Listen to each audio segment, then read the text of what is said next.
Hey man, I just did that live. I did a live one.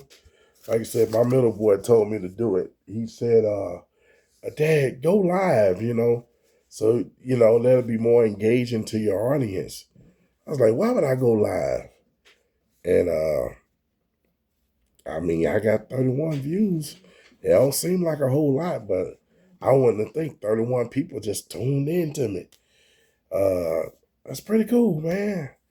So I'm an old head, man. I'm still adjusting to this new stuff.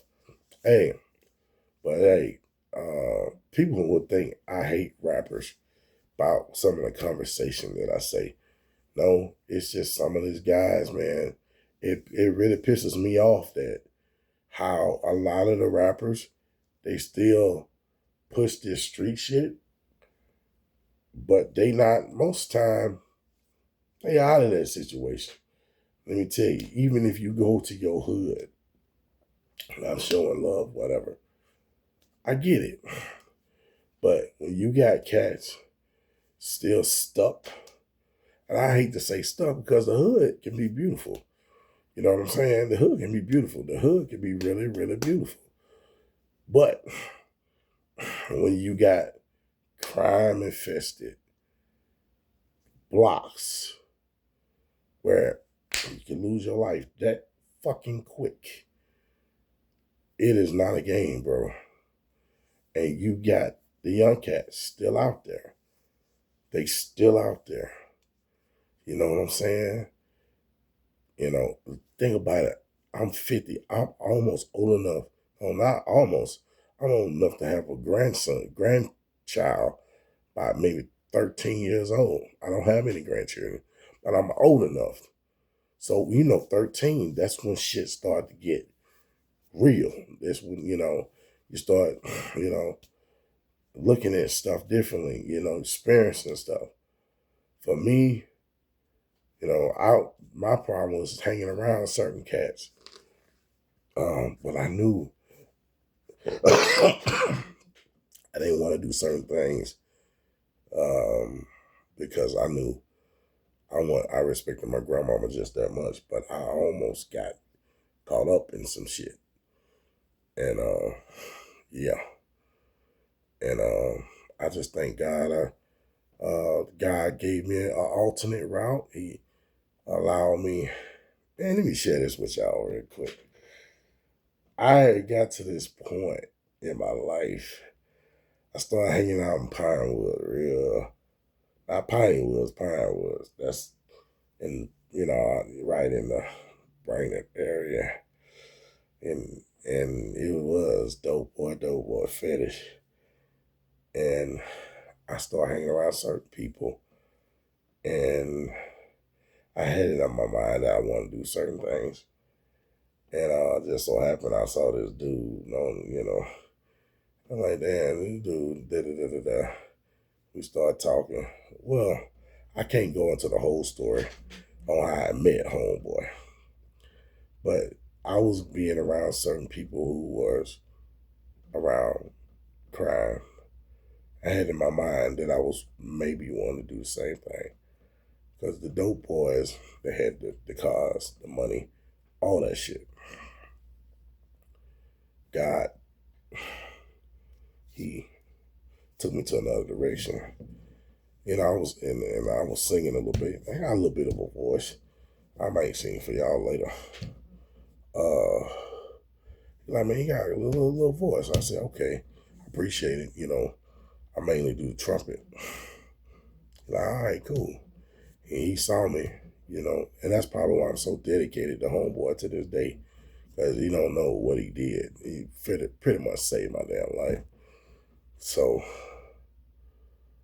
I said, okay. So just so happened, we did this function every Christmas. And I was practicing, I was playing the horn and I saw these women. So, who was that? I didn't see, he said, and he was like, yo, da da da da. And then I saw him again. He said, hey man, I'm in a gospel group. You want to come? Can we come check? gonna come to your house and da da da da. I'm like, yeah, whatever. I remember that night. I think I was playing Spice One at the time. I was playing somebody. It was Spice One. It was somebody from the West Coast. But I love West Coast artists. I don't like the image, but the gang shit. But they had some funky ass music. But anyway, I walked out the damn room, and the women that I saw in this group, I said, God, oh, I'm not even in the red bones. The red bone right there, I was like, damn, dark skinned chick. I was like, wow, brown skinned chick. And one pretty, I was like, man. He said, you want to be in this group? Yeah. Yeah. So just me looking at the women put me in the gospel group.